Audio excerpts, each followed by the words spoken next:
প্রিয় বন্ধুরা, হঠাৎ করে ধরুন আপনার প্রেশার বেড়ে গিয়েছে, বাড়িতে ওষুধ নেই বা আপনি এমন জায়গায় আছেন হয়তো ওষুধ পাচ্ছেন না, তখন আপনি কি করবেন?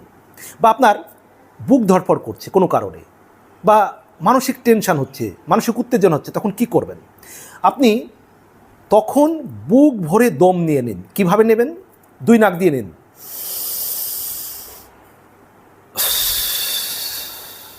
এভাবে কয়েকবার করুন, আরাম পেয়ে যাবেন। অথবা 1 নাক দিয়ে এইভাবে দম নিয়ে নিন, ধীরে ধীরে ধীরে ধীরে নেবেন। এবার এই নাক দিয়ে ছাড়ুন, আবার এই নাক দিয়ে টানুন, এই নাক দিয়ে ছাড়ুন। কয়েকবার করবেন, দেখবেন হয় 1 নাক দিয়ে টেনে আর 1 নাক দিয়ে ছাড়বেন, বা নাক দিয়ে 2 নাক দিয়ে টেনে মুখ দিয়ে ছাড়বেন। ধীরে ধীরে টানবেন, একটু ধীরে ধীরে দম কিছুটা রেখে আবার ধীরে ধীরে ছাড়বেন। তাহলে দেখবেন আপনার প্রেশার বাড়ুক বা টেনশান হোক বা বুক ধড়ফড় হোক, নিমেষে আপনি আরাম পেয়ে যাবেন।